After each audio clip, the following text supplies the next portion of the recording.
Welcome to education builder. आज की video में हम देखेंगे सीडीपी के PYQs जो कि किस पे बेसिस होंगे। ये सारे कॉन्सेप्ट ऑफ डेवलपमेंट पे बेस्ड होंगे। इसके सारे क्वेश्चंस जो कि आपके सीटेट और टेट के लिए इम्पॉर्टेंट हैं। कॉन्सेप्ट ऑफ डेवलपमेंट ये हम पहले की वीडियो में पढ़ा चुके हैं, उसी के बेसिस पे हम ये PYQs हैं।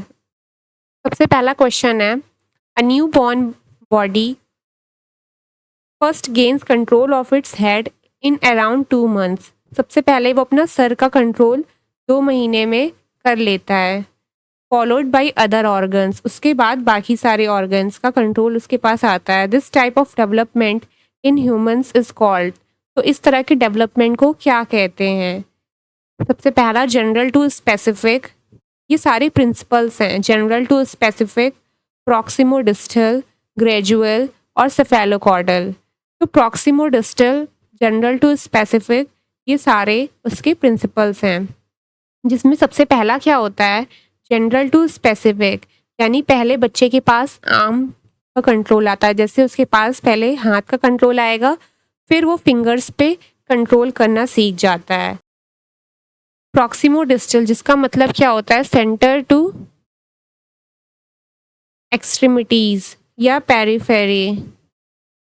जैसे बच्चे का पहले हार्ट बनता है, फिर बाकी चीज़ें बनती हैं, तो इसका मतलब यही होता है। ग्रेजुअल और लास्ट क्या है, सेफेलोकॉर्डल, इसका मतलब क्या है, हेड टू टो। ये तो हो ही नहीं सकता, क्योंकि इसमें क्या कह रहा है, पहले बच्चे का कंट्रोल हेड पे आता है, यानी बच्चा पहले अपने सर को मैनेज करना, उसको हैंडल करना सीख जाता है। तो ये तो होगा नहीं। इसमें तो ये बताता है कि पहले जनरल, पहले सामान्य चीज़ों का होता है विकास, फिर विशिष्ट की ओर जाता है। ये भी नहीं होगा। इसमें क्या है, सेंटर टू एक्सट्रीमिटीज़ बता रहा है, ये भी नहीं होगा। तो क्या होगा इसका ऑप्शन, सेफेलोकॉर्डल, जिसमें पहले सर का विकास होता है, फिर वो पैर तक जाता है।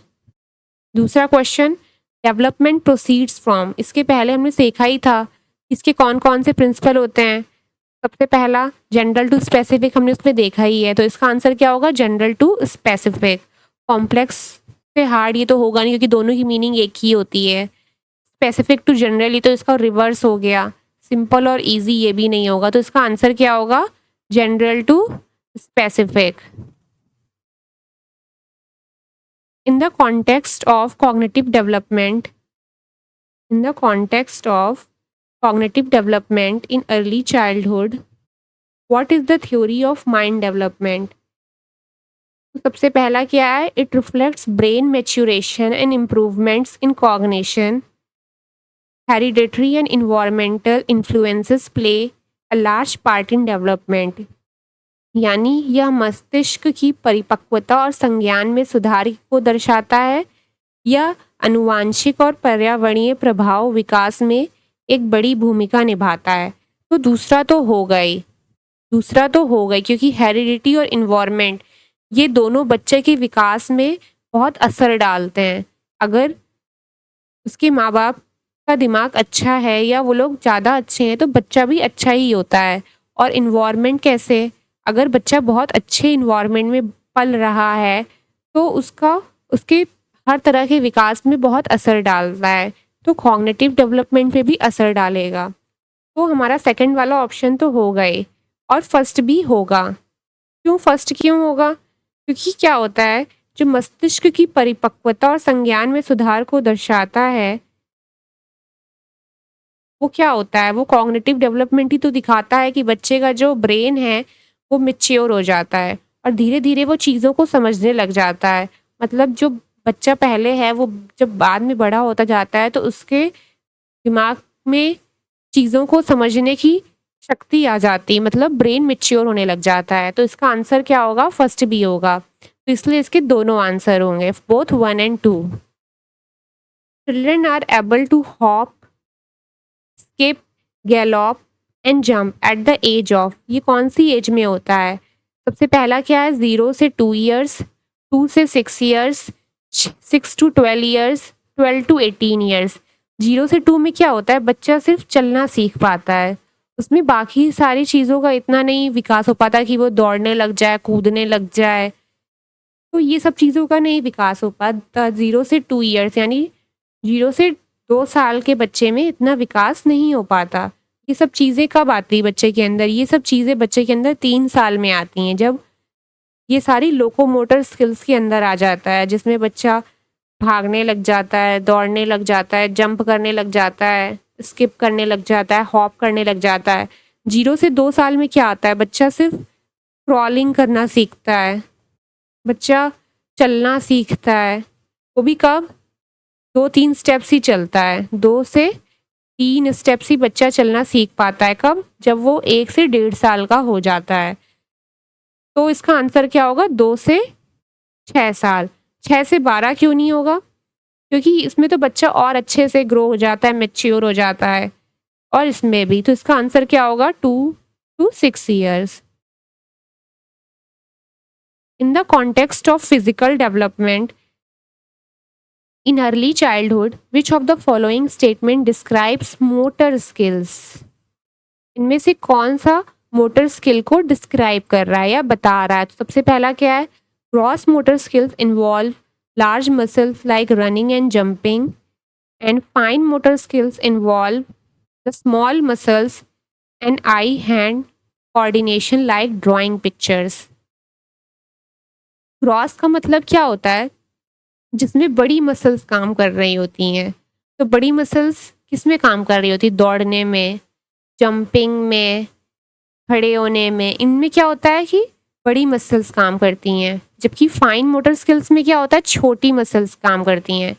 ग्रॉस में लार्ज मसल्स काम करती हैं और फाइन में छोटी मसल्स।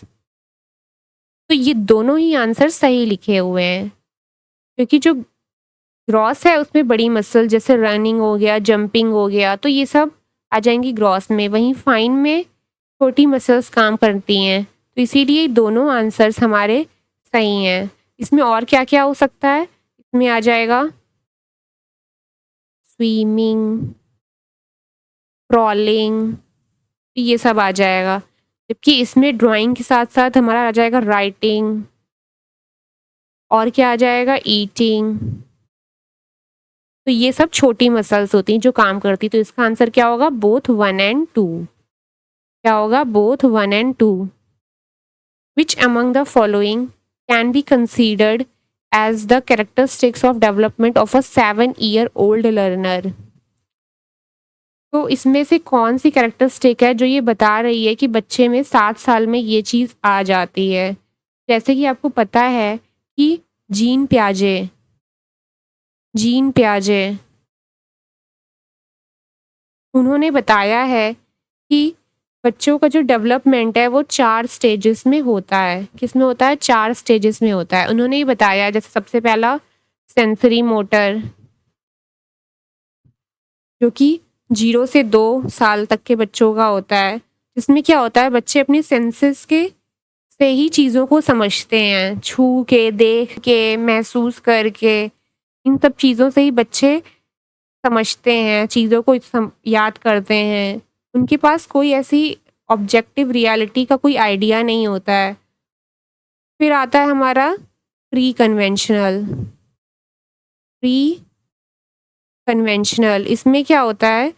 ये हमारा हो जाएगा 2 से 7 साल के बच्चों के बीच में। तो इसमें बच्चे के अंदर ईगो सेंट्रिक थॉट आ जाता है, बच्चा खुद से बात करने लग जाता है, उसको अपनी चीज़ें ही अच्छी लगती, मतलब वो अपनी चीज़ों को ही सोचता है कि हाँ जो मैं कर रहा हूँ वही सही है, वो किसी और की चीज़ों को नहीं समझता है। इसमें बच्चे के अंदर कंजर्व करने की एबिलिटी नहीं आती। क्या आती? कंजर्व करने की एबिलिटी नहीं आती। जबकि 0 से 2 साल में ऑब्जेक्ट परमानेंस भी आ जाता है।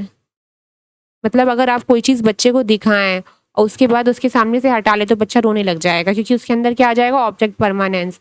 इसमें बच्चे के अंदर कंजर्वेशन का गुण नहीं आ पाता। किसमें? प्री कन्वेंशनल में। और क्या नहीं आता? इसमें बच्चे कंजर्व के साथ साथ क्लासीफाई भी नहीं कर पाते हैं। क्लासीफाई भी नहीं कर पाते ना सीरिएशन, या ना ही चीज़ों को सीरियल वाइज लगा पाते हैं। इसमें बच्चे सिर्फ कॉन्क्रीट यानी जो चीज़ें दिखती हैं उसी को ही समझ पाते हैं, और इसमें बच्चे नंबर्स का ज्ञान भी लेने लग जाते हैं। तीसरा क्या है हमारा? कन्वेंशनल। कन्वेंशनल में क्या होता है, जो कि हमारा आ जाएगा 7 से 11 साल के बच्चों के बीच में। इसमें आ जाएगा बच्चे के अंदर कंजर्वेशन का गुण,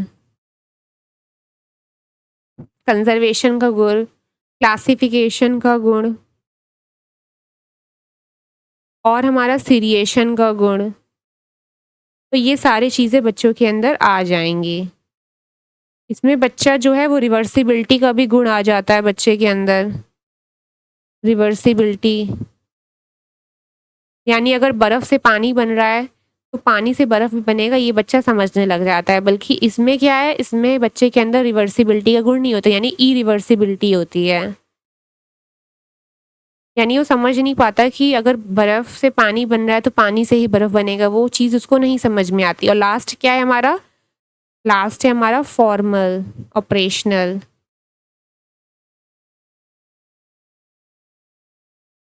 ओ सॉरी, ये कन्वेंशनल नहीं है।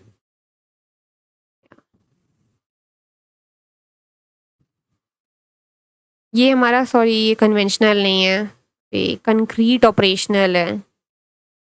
ये क्या है, कंक्रीट ऑपरेशनल है।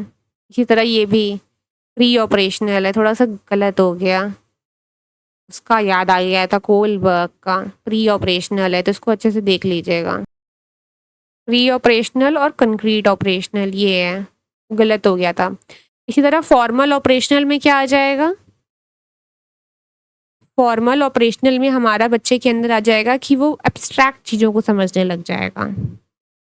एब्स्ट्रैक्ट चीज़ों को समझने लग जाएगा, वो चीज़ों को बिना देखे ही उसके बारे में सोचने लग जाएगा। उसके अंदर हिपोथेटिकल रीजनिंग आ जाएगी। ये सब चीज़ें आ जाती हैं हमारी फॉर्मल ऑपरेशनल में। ये कब होता है, हमारा 11 से 15 साल के बच्चों में। आपको ये ईयर तो याद होना ही चाहिए, क्योंकि देखो इसमें पूछा भी गया है 7 साल के बच्चे के अंदर क्या होता है। तो 7 साल के बच्चे के अंदर हमने देखा कि कंजर्वेशन का गुण किस में आता है, वो हमारा 7 साल के बच्चे के अंदर आता है, एबिलिटी टू कंजर्व। जबकि हमारा ये जो प्रोपोजिशनल थिंकिंग है, ये हमारा किस में आता है, ये हमारा फॉर्मल ऑपरेशनल में आता है।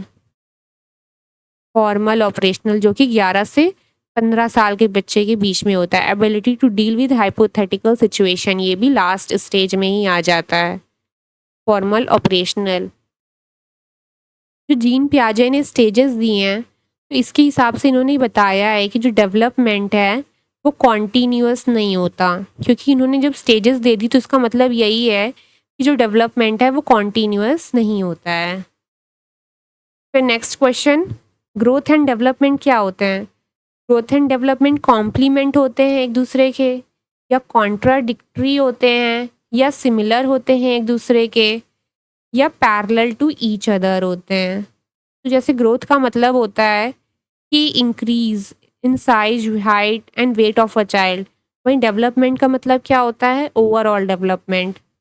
तो आपको ये बताना है कि ग्रोथ एंड डेवलपमेंट क्या होते हैं, दोनों कॉम्प्लीमेंट्री होते हैं, या कॉन्ट्राडिक्टरी होते हैं, या सिमिलर टू ईच अदर होते हैं, या पैरेलल टू ईच अदर होते हैं। जो डेवलपमेंट और ग्रोथ है ये हमारे कॉम्प्लीमेंट्री टू ईच अदर होते हैं। ये क्या होते हैं, कॉम्प्लीमेंट्री टू ईच अदर होते हैं, क्योंकि ये अपने एक दूसरे से रिलेट करते रहते हैं, इसीलिए दोनों कॉम्प्लीमेंट्री होते हैं। तो इसका आंसर क्या होगा, इसका आंसर होगा first, they are complement of each other. Next question, which of the following are internal factors on the growth and development of children. इनमें से कौन से हमारे इंटरनल फैक्टर्स होते हैं ग्रोथ एंड डेवलपमेंट में। इमोशनल फैक्टर, ये भी हमारा क्या एक तरह से इंटरनल फैक्टर है। इंटेलिजेंस, ये भी हमारा इंटरनल फैक्टर है। हेरिडेटरी फैक्टर्स, ये भी हमारा इंटरनल ही है। लास्ट बायोलॉजिकल एंड कॉन्स्टिट्यूशनल, ये भी हमारा क्या है, इंटरनल ही है। क्या है, ये हमारा इंटरनल ही है। तो इसके सारे जो हैं ये सारे इंटरनल ही फैक्टर्स हैं जो ग्रोथ एंड डेवलपमेंट को प्रभावित करते हैं। तो इसका आंसर क्या होगा, first, second, third and fourth. Physical development includes the development of physical development में क्या होता है? फिजिकल डेवलपमेंट जो कि शारीरिक विकास होता है, जो कि ये बताता है कि बच्चे का विकास में क्या-क्या बढ़ रहा है। जैसे उसकी हाइट बढ़ती है, उसका वेट बढ़ता है, तो इन सब का जो विकास है वही बताता है फिजिकल डेवलपमेंट। तो ये किस पे डिपेंड करता है? में क्या-क्या होता है? इंटेलेक्चुअल पावर नहीं, evolution of moral sense and developmental character नहीं, internal as well as external organs यानी अंदर के और बाहरी जो भी ऑर्गन्स है उनका डेवलपमेंट होना, ये हो सकता है। कम्युनिकेशन स्किल ये नहीं होगा, ये हमारा सोशल में आ जाएगा। मॉरल एंड ये सब हमारा इसमें आएगा, मॉरल डेवलपमेंट या इमोशनल डेवलपमेंट। और ये इंटेलेक्चुअल पावर्स ये हमारा कॉग्निटिव में आ जाएगा। तो इसका आंसर क्या होगा? इसका आंसर होगा internal as well as external organs.